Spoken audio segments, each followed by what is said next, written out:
¿qué tal? Muy buenas tardes, amigas y amigos de la Alcaldía Iztapalapa. Mi nombre es Gerardo Castillo. Bienvenidas y bienvenidos a otro conversatorio literario al atardecer.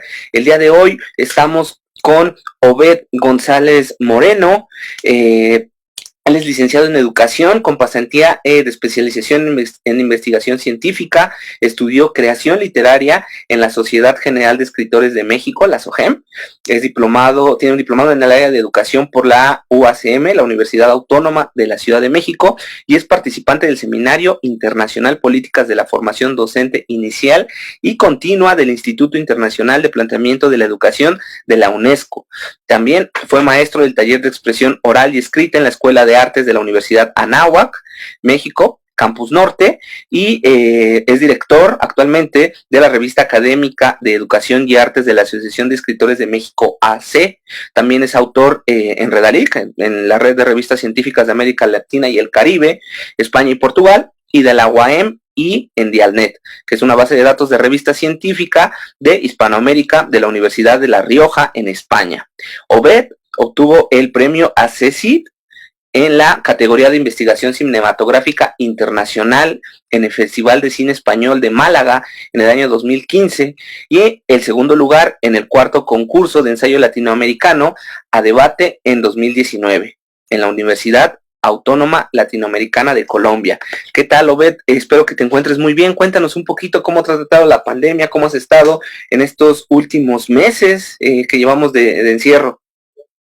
Muy bien, muchas gracias, Gerardo, ¿cómo estás? Y también un saludo a toda la gente de la Alcaldía Iztapalapa, porque, bueno, pues quedamos cerca de nosotros. Yo vivo aquí en Venustiano Carranza. Sí, no, la pandemia, fíjate que en un principio no, como estábamos platicando anteriormente, pues tranquila, porque tuve chance de leer bastante, ¿no? Y tuve chance de leer algunas cosas. Platícale un poquito a la gente en cuanto a tu expertise como escritor. ¿Cómo fue que iniciaste en las letras? ¿Cómo fue que te llamó la atención escribir en lugar de otras disciplinas, ¿no? A lo mejor algunos escogen ser no sé, arquitectos, doctores, abogados, etcétera. ¿Qué fue lo que en ti despertó un poco esta cuestión de la escritura, ¿no? O sea, ¿por qué escribir para que la gente nos lea? ¿Por qué hacerlo? Pues mira, yo había estudiado, soy licenciado en educación, pero yo tuve que hacer otra vez la prepa porque yo había estudiado un CONALEP, una cosa que ni me gustaba, mano, electromecánica en aviación, y yo estuve trabajando en aquel tiempo en el avión de Salinas de Gortari, que era un Jumbo 757, lo más moderno de aquel tiempo, y ganaba muy bien, pero ahí te va, era horrible soñar pesadillas de que estabas en el avión arreglando ahí la parte electrónica y despertarte y decir, ay, es un sueño, y que te digan, vete a trabajar. Putz. O sea, entrar a la pesadilla, pero ya en vigilia, ¿no? Y entonces eso no me gustó y ganaba muy buena lana. Pero hasta el cuello me volví, ¿no? Bueno, parte de eso, porque es una frustración, pero no lo sabes. Ganas muy bien, pero no estás haciendo lo que te gusta ni estás en tu medio. Entonces, hay que hacer cosas que no son tuyas. Y entonces mi padre me dijo en aquel entonces que él me pagaba la universidad para irme al extranjero, y yo no quería estudiar. Pero un día me dijo que había una beca para la SOGEM, porque mi padre trabajaba en la delegación Venustiano Carranza. Duró muchos años trabajando ahí, él era el coordinador general de Acción Cívica. Y entonces me dijo, vete a SOGEM, y yo de pura casualidad, pues yo no quería ir. Yo dije, ¿qué es eso, no? Y entonces me dijo, hay una beca, hay chance. Yo le dije, no, pues no. Pero me trajo un tríptico como a los 2 días, y entonces a esos 2 días, perdón, a los 2 días sí me lo mandó. Y cuando veo, pues vi la planta de maestros, ¿no? Y que empiezo a ver que estaba Hugo Argüelles, Emanuel Carballo, gente que yo había leído. Y entonces me quedé así, dije, no, pues aquí están los puros buenazos. Y además había dado clases. Sí, dije, no, esto es para mí. Y me quedé con la beca. Pero yo había escrito unos poemas, pero nada más de, pues a ver qué onda. Pero, pues me empecé a dar cuenta dentro de la escuela de que sí tenía la habilidad de poder escribir. Y entonces dije, esto es lo mío. Y entonces comencé a escribir. Antes de salir de SOGEM, tuve la suerte de que pude publicar en el Excelsior, en la sección cultural de aquel entonces, y me pagaron hasta por publicar algunos poemas, ¿no? Antes de salir de Sogel dije, no, pues entonces esto es lo mío. Sabía que no había mucha lana y todo, pero dije, esto es lo que me va a hacer feliz en la vida. Y esto es lo que es para mí. Y yo lo que quiero es vivir y gozar de la vida. Aunque me den dinero y gane muy buena lana, pero si no lo vivo y no lo gozo, pues ¿para qué, no? Y entonces me empecé a dar, y además yo sí había leído bastante porque mi padre tenía una gran biblioteca. Básicamente todos los libros que están aquí en los libreros, pues es la biblioteca que me heredó mi papá. Yo me quedé con ella. Justamente eso te iba a preguntar, Obed, en tu formación como escritor, en esta parte, toda esta parte que nos comentas que en la cual formaste parte de la SOGEM, anteriormente pues tuviste que haber leído bastante, ¿no? Conociste Claro. muchos libros, estuviste rodeado de gente que leía y toda esta cuestión, pero lo principal, la pregunta medular es, definitivamente la lectura te influyó para ser escritor, ¿no? Sí, definitivamente. Sí, tiene que ¿Cuál fue el primer acercamiento que tuviste a la literatura? ¿Cuál fue el primer acercamiento que tuviste a los libros? ¿A quién recuerdas por ahí que hayas dicho, ah, caray, esto me gusta más leer que hacer otra cosa? Claro, mira, ahí te va, mi padre tiene una gran biblioteca, y bueno, que es la que tengo ahora. Entonces tenía de clásicos, de Eurípides, pero también tenía muchos libros de historia. Entonces a mí me gustaba ver, o sea, leer, pero también ver las fotografías de esas esculturas que habían hecho los griegos o los romanos, ¿no? La grecorromana, y vi que había también en otras partes del mundo de otras culturas, como los fenicios y todo eso. Y entonces, la misma historia, en los libros venían que habían tomado X y que tenían sus poetas, en este caso de los romanos con Virgilio, ¿no? Con Eneida. Y entonces me iba yo a los libros para saber de qué estaban hablando. Y entonces empecé a leer poemas, y entonces empecé a leer las épicas griegas, y entonces de ahí también me di cuenta porque veía también mucha televisión, y me daba cuenta de que muchas de las épicas griegas estaban retomadas para algunas series de televisión o para algunas películas, pero nada más que estaban deconstruidas. Yo decía, y entonces yo entendía todo eso, y entonces me iba a más libros y más libros. Y también lo hice también por otra cosa, porque en aquellos años, estoy hablando de los años 70, yo era un chamaco como de 10, 8 años más o menos. Había el discurso de que en México todo lo que se hace estaba mal hecho. Y yo decía, pues no, venían en las cajas una cabecita de águila que decía lo que está hecho en México está bien hecho, pero la gente decía lo contrario, no, todo está mal hecho, todo está mal. Y entonces eso sí, fíjate que eso influye bastante en tu ánimo y en tu mentalidad, y te va creando una línea. Pero yo me daba cuenta de que no, de que había cosas que estaban hechas bien en México. Y algo de que a mí sí cambió mi vida, fíjate, muchas cosas que una vez estando viendo el televisor, estaba mi padre y yo viendo la televisión, pues van diciendo que había ganado el premio de Yamaha un grupo que se llamaba Mr. Loco. Dije, pues ganaron unos gringos. No, era un grupo mexicano. Y llegan los mexicanos corriendo y dice México en japonés. Y entonces para mí fue impactante que en un país como Japón dijeran que México había ganado y que dijeran el nombre del país, México, y para mí fue impactante. Dije, entonces sí podemos hacer cosas interesantes. Y entonces mi papá tenía una colección de poesía francesa que tenía unos prologazos, no, ahorita no me acuerdo de los nombres, pero unos prólogos hermosos. Y entonces uno de los prólogos, cuando yo no sabía quién era Paul Verlaine, y ya cuando leí el prólogo empecé a ver quién era Paul Verlaine.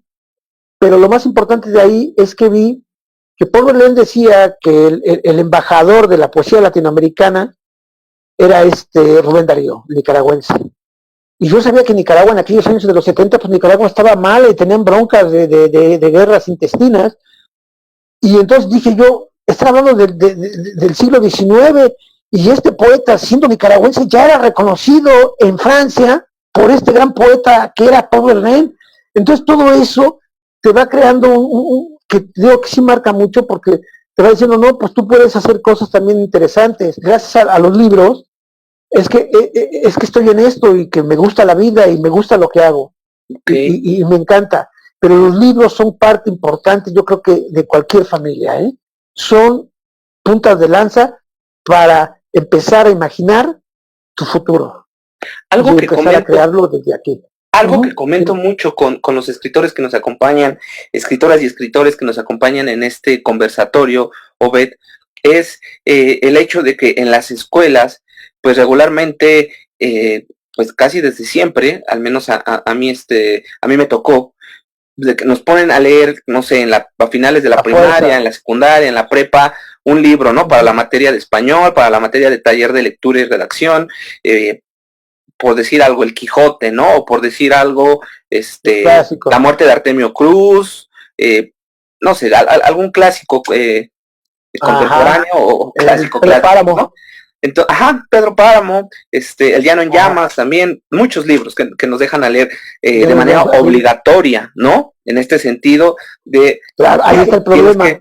tienes que pasar, tienes que leer este libro y presentarme un resumen para pasar a la materia. Entonces ya se convierte como en este intercambio, ¿no? De que tú Sí. lees y obtienes un beneficio que es que pases la materia. Entonces yo Ajá. pienso que muchas personas en México, y a lo mejor no solo en México, en todo el mundo, pues ya se quedaron como con esta mala espina Sí. de la escritura, ¿no? Ya lo ven como una forma de castigo, ¿no? Porque también los papás hacen Exacto. mucho eso, el hecho de poner Y ponte a leer. el castigo de leer un libro, ¿no? Y todo esto. Entonces ya no lo Claro. ven como un disfrute, como un goce, como una parte más de lo ocio del ser humano, ¿no? ¿Qué Claro. opinas tú al respecto? Sí, es terrible poner a los chicos a leer lo que ellos, bueno, porque es una imposición y así lo toma uno cuando eres chavo. En lugar de decirte tú lee lo que tú gustes, ¿no? Que es importantísimo. Mira, simplemente, y hacer analogías, que es importante porque luego los maestros somos flojos. No, mira, ve esta película que te gusta mucho, como la de esta de los Marvel, y vas a ver que está también basada en estos libros antiguos. Porque, mira, simplemente en la Guerra de las Galaxias.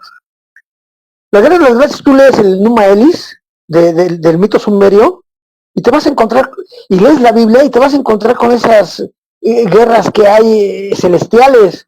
Y en todos los mitos se pelean en el cielo, son estos. Mira, simplemente cuando comienza la primera cinta que hizo George Lucas de, de la Guerra de las Galaxias, ve cómo comienza. Tú lees la Biblia y también te vas al Big Bang y Ajá, es lo mismo. Mira, comienza la oscuridad, o sea, la nada. Luego por abajo empiezan a salir las letras. hacia Viene arriba. el verbo. Sí, viene el verbo. Cuando terminan las letras, ¡pum! Comienza luego la acción. ¿Te das cuenta? O sea, Ajá, el primero estaba el silencio y la oscuridad y todo era un caos. Viene el verbo, ¡pum! Comienza la acción. Ahí está toda la metáfora. Comienza la acción.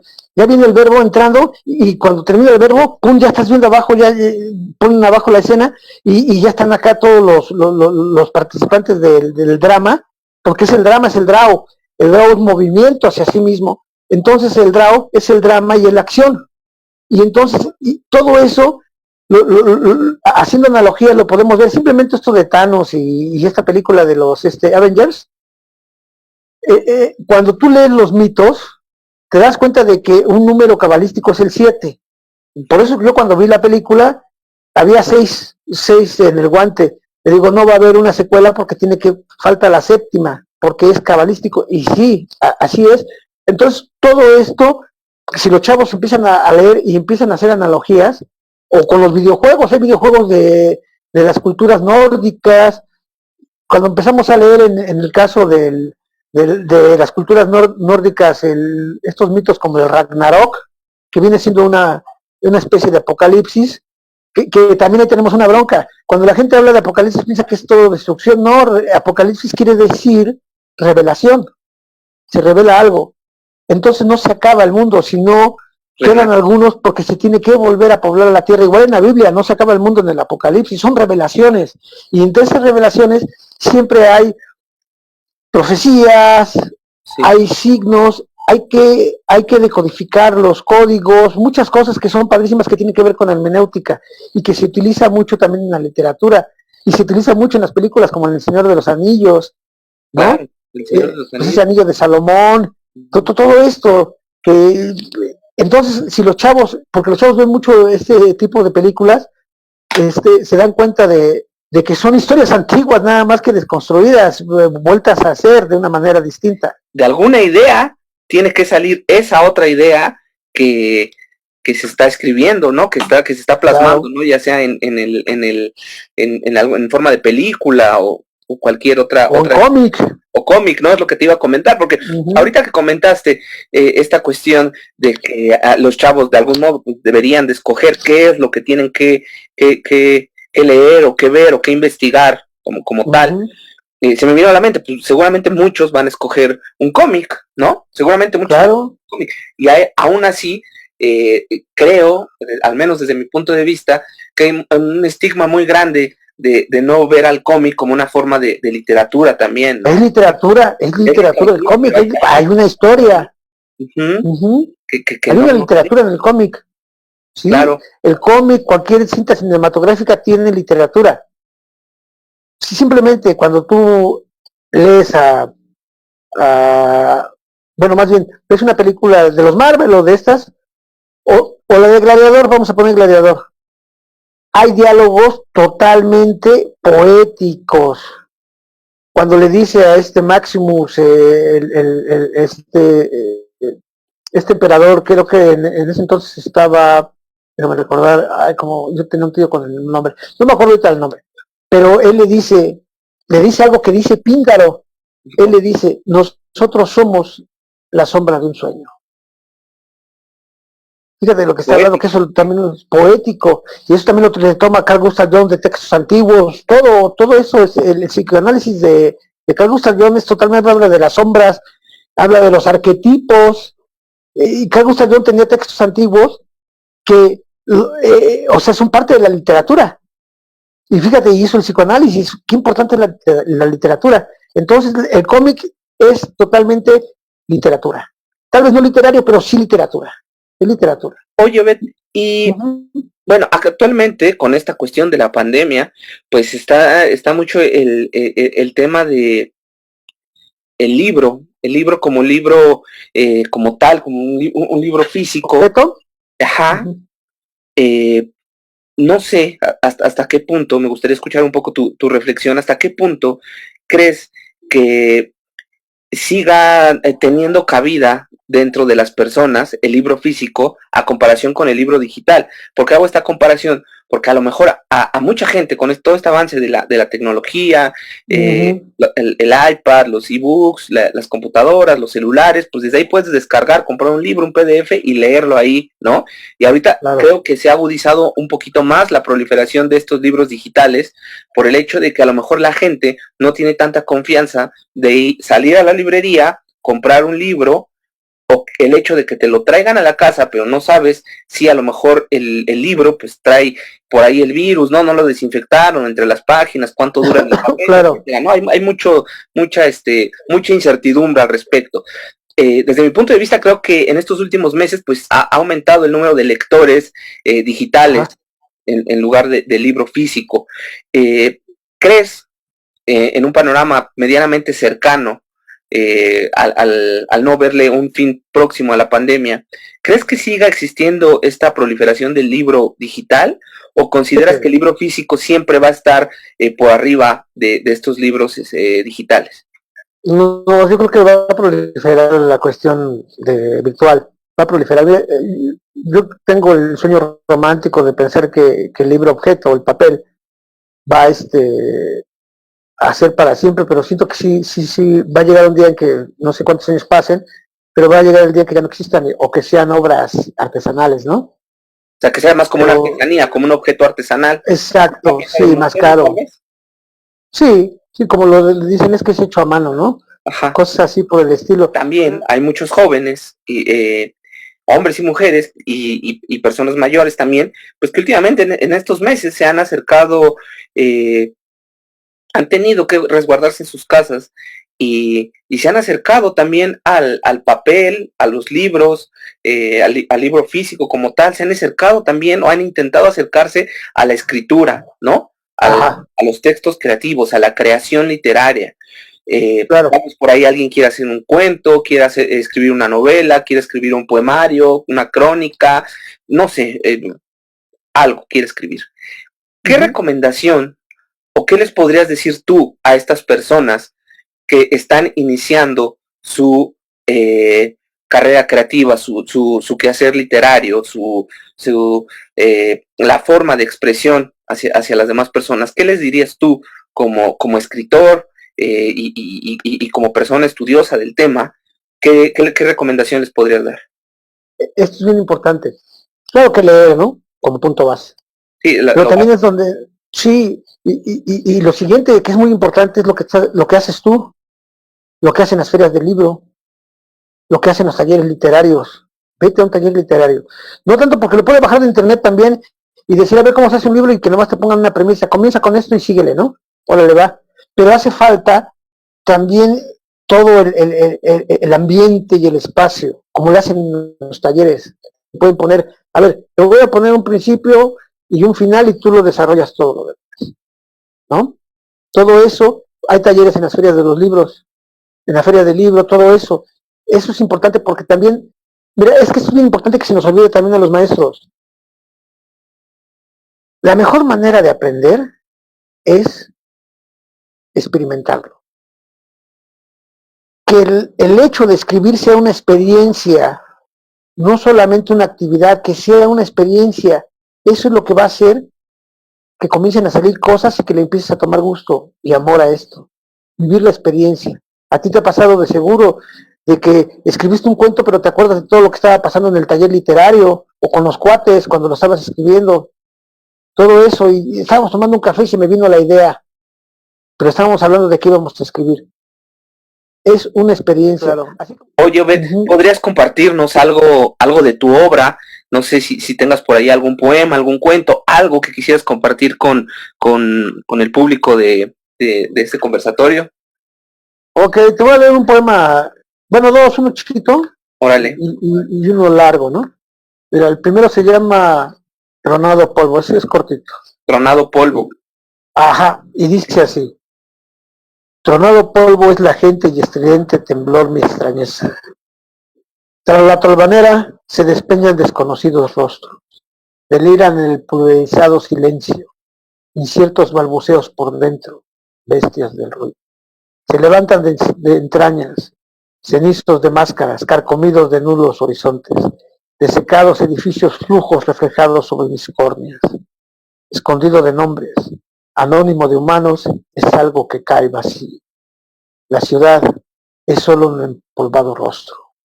Polvo es el otro, cuando yo soy polvo. Ok, perfecto. Muchas gracias, Obed. Y aquí está el otro. Están tres hojitas. A ver, déjame. Este se llama Me zumban silencios y espectros. Ok. Dice así. Sí. En sus negros elitros mi pensamiento se bifurca, se cruza, se colapsa, huela confusión el viento. Arqueado el día extiende sus alas, se amplía mi sombra sobre los ladrillos muertos de tiempo de juventud, de tiempo de la noche, del día, de las horas, de las palabras, del futuro. Tiempo difunto que ahora habito. Se despeñan los regresos de tiempos que se miran, se contraponen en espejos donde no se reflejan. En un rincón de ellos, mi mirada sin tiempo. Ahorcado en las manecillas del reloj, la lúcida embriaguez de la conciencia serpentea. Comienzo a ocupar un lugar en la memoria. En muladar temblores de mi ira la escritura se convierte. Se trasviste con lo que mis palpitaciones no comprenden. Inciertos los signos estallan en batalla. Un lóbrego y cadavérico cielo hoy tirita en pánico. El mundo sobre mis hombros zapatea. Resucitan aquellos enterrados en el pantanal de mi vocación. Piedras talladas por aguas violentas. Grafos puntillosos repletos de lamentos. Sobre sí mismos se tiran los dinteles de las puertas. Desean encontrar una escapatoria sobre su propia vacuidad habitada. Pueblos de fantasmas en delirios por soltar a la compasiva muerte. Penetro en mi vacío, donde todos mis rostros son ninguno. No reconozco en nadie de ellos el testigo de mis actos. Me escondo de mi presencia en un estallido de palabras. Vómito sobre el vómito anterior. Regreso y viro sobre mi adentro y mi contorno. No estoy en ningún lugar. Todo es día y todo es noche. Noche es noche. Día es día. Nada es día. Nada es noche. de pie la ciudad. Me derrumbo en mis tiempos vacuos. Ni vivo ni muerto me presento ante ello. Un otro me dice que voy llegando a mi presencia. Me zumban en los tendones, silencios y espectros. Ok, perfecto, muchas gracias. Obed. Creo que ese está como muy enmarcado en la ciudad, ¿no? O sea, Sí, en un entorno urbano. citadino. Citadino, Ujú. urbano. ¿Hay alguna página? ¿Tienes algunas redes sociales? La gente, ¿de qué modo te puede contactar? Pues para adquirir a lo mejor alguno de los libros, de tus libros, algún cuento, algún poema, algo, si la gente gusta acercarse a ti, ¿podrías darnos algún correo electrónico? ¿Tienes redes sociales? Sí, en Facebook. Y también me pueden buscar en Google, así con Obed González Moreno. Y ya con eso sale todo. Ok, y ya, Y bueno, uh-huh. ahí vienen también también en la página del, ¿cómo se llama? La enciclopedia de la literatura de México. Ok. Ahí ponen Obed González y ahí sale. O en el de Limba, también sale ahí mi nombre. Ok, perfecto. Muy bien, pues muchísimas gracias, Obed. No sé si quisieras compartir algo más con la gente de la alcaldía de Iztapalapa en este conversatorio literario del atardecer, algo que quisieras decir. Uh-huh. Pues no, que muchas gracias y les agradezco bastante y espero que también la gente de Iztapalapa pues le sirva de algo esto que hemos platicado, que hemos conversado, Gerardo. Y muy agradecido y pues les mando un abrazo muy fuerte. Muchas gracias, Obed. Pues igualmente te agradecemos que hayas pasado este espacio con nosotros. Espero que le hayas pasado bien y pues muchísimas gracias. Nos vemos la próxima, amigos y amigas. Hasta luego.